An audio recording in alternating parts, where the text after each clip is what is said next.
NOC खौ बिथां हाग्रामा सारखौल' हरदों होननानै बुंदों। NOC खौ बयबो हरदों।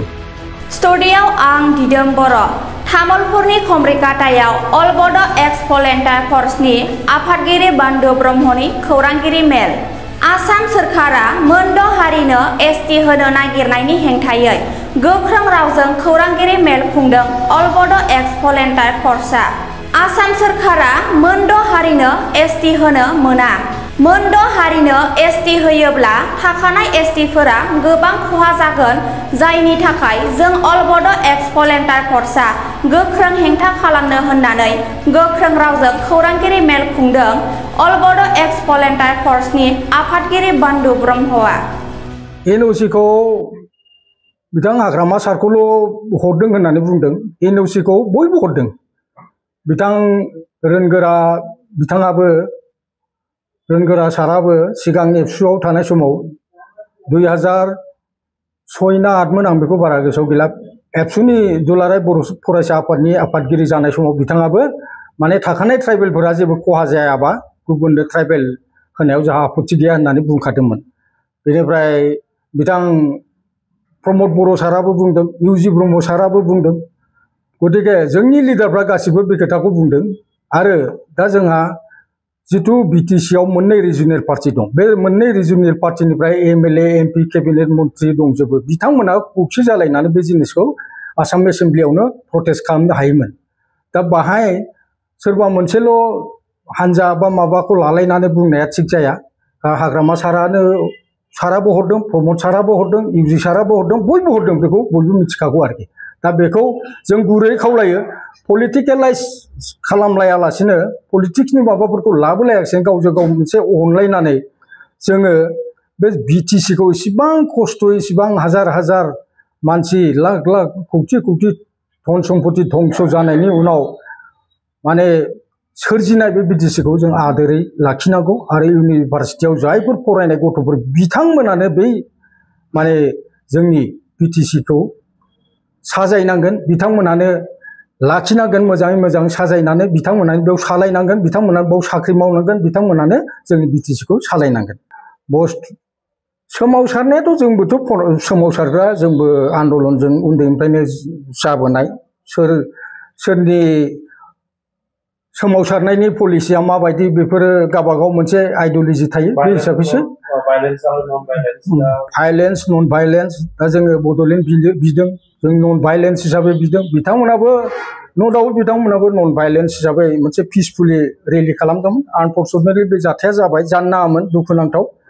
दा बेखौ सोरखौ सोर मा बुंनो, माने बिथांमोनखौ सोंखारियोबा जोंखौनो बुंनानै लानाय जायो। बेनिखायनो जाहाथे पुनर जाया बेखौ जोङो अल बड' एक्स भलेन्टियार फर्सनिफ्राय जोङो गुरैयै खावलायहरो, जाहाथे जों शान्ति प्रिय भाबै, जाहाथे भाइलेन्स जालायालासिनो शान्ति प्रिय भाबै, शान्ति भाबै माने प्रटेस्ट खालामनो हायो। बेखौनो आं गुरैयै नोंथांमोननि मिडियानि गेजेरजों खावलायहरनाय जाबाय। बिथांमोनखौ लिंहरनायनि मेन उद्देश्यआ जाहैबाय, जों अल बड' एक्स भलेन्टियार फर्सनिफ्राय माखासे जोङो दुखु फोरमायहरनो सानदों। दाखालिनि जिथु जाथाय जालांबाय, बे जाथाया खोब आनफर्चुनेट, दुखुनांथाव।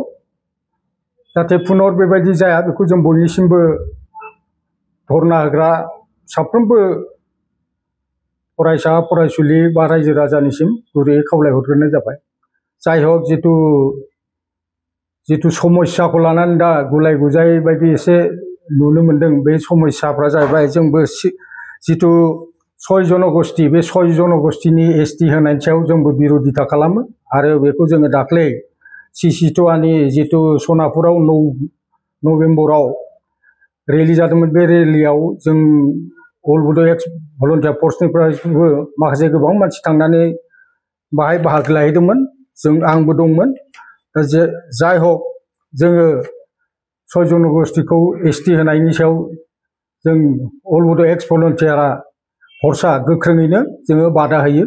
खारन थाखानाय 14टा जाय माने ट्राइबेल ST दंखायो, बे STनि खथाया जोंहा 10टाल', 14टायाव 10टाल'खा। आरो बेयाव मोनद' जनजातिखौ बे माबाखौ कमिउनिटिसखौ होयोबा जोंहा गोबां खहा जायो। आरो बिसोरो जौगाखानाय हारिखा, आरो बिसिनाव क्राइटेरिया गैया जितु एसटी जानो थाखाय मोनबा क्राइटेरिया नांगौ बे मोनबा क्राइटेरिया बिसिनाव मोनसेबो गैया दा बे हिसाबै बेखौ जों आसाम सरकारखौ जों गोख्रोङैनो खावलायहरो बबे माबाखौ लानानै डाटा बा बबे प्रभिजनखौ लानानै बबे क्राइटेरियाखौ लानानै बिथांमोननो माने एसटी होनायनि सायाव सावरायदों दा जाय हक बिनि सायाव जोङो गोख्रोङैनो माने प्रटेस्ट खालामहरखायो जाहाथे 14टा माने एसटी थाखानायनि अनगायै आरो पुनर्बाव बे 6टायानो जा बा मोनसेयानो जा मोननैयानो जा मोनसेबो माने एसटी होनायखौ जोङो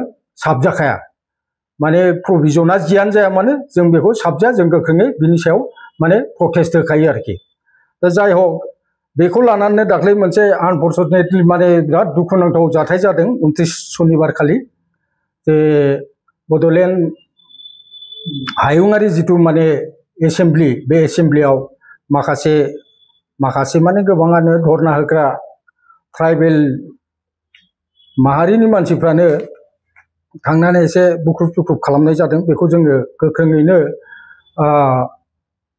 निन्दा खालामो आरो दुखु फोरमायहरो बयनिसिमबो मानो होनबा जोङो बिटिसिखौ ओरैनो लेटारजों लाइजाम होनानै बा लामा बन्द खालामनानै जों बिटिसिखौ मोनाखै बे बिटिसिआव बिटिसिखौ मोननायनि थाखाय साफ्रोमबो बर' माहारियानो बेयाव जरितआव दंजोबखायोमोन आरो गोबां खहा जादों जोंहा हाजार मुंख्लं जालांदों गावनि बेसेन गोसा जिउमाखौ बिथांमोना हारिनि नामै जाथिनि नामै माने उसुरगा होलांदों हाजार बर' आइजोआ जिनाहारि खालामजादों हाजार बिमा बर' माहारिया खाफालनि सिन्दुर खोमानानै लानो गोनां जादों खौथि सम्पति सावग्लुं जाजोबदों न' बां गारनानै हामा दैमा हाग्रा बंग्रा हरसान थानो गोनां जादों बिनि बिनिमयआवसो जोङो बे बिटिसिखौ मोननाय जादों जाय बिटिसिआव दिनै जोंखौनो जों खुंनो हानाय बेंनो हानाय फिसायैब्लाबो एसे खमथाखौ मोनदों बेखौ जों आदर खालामनानै लाखिनाया मोजां दिनै नोंथांमोना एसे नोजोर होयोबा नुयो देबोरगावनि हायार सेकेन्डारिनि मोखाङाव गेटनि मोखां लामा बारनानै जितु माने सेनेटारि दङ बड'लेण्ड मुभमेन्टनि सेनेटारि बे सेनेटारियाव जितु मुंख्लंफोरनि थानसालि दं बे मुंख्लंफोरनि थानसालिनि सेरजोंनो माने बड'लेण्ड इउनिभारसिटि थाङो दा बे बड'लेण्ड इउनिभारसिटिया माबोरै सोरजि जाखो बड'लेण्ड इउनिभारसिटिखौ बै मुंख्लंफोरनि थै गारनायनि सायावसो बे बड'लेण्ड इउनिभारसिटिखौ मोननाय जादों बिटिसिखौ मुंख्लंफोरनि थै गारनानैसो मुंख्लंफोरा थै गारनानैसो बलिदान होनानैसो बे बिटिसिखौ जों सोरजिनो हादों सोरजिनो बिराद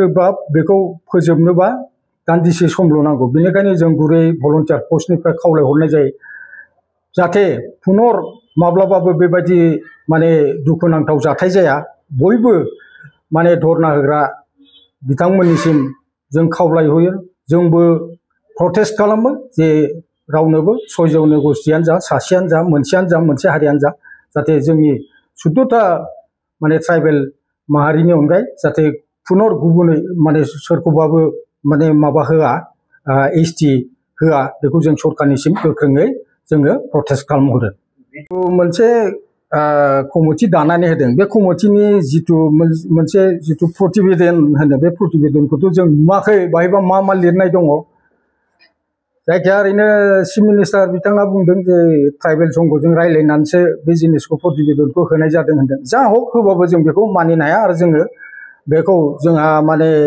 इउटिआवबो दं United tribal organisation of Assam जोङो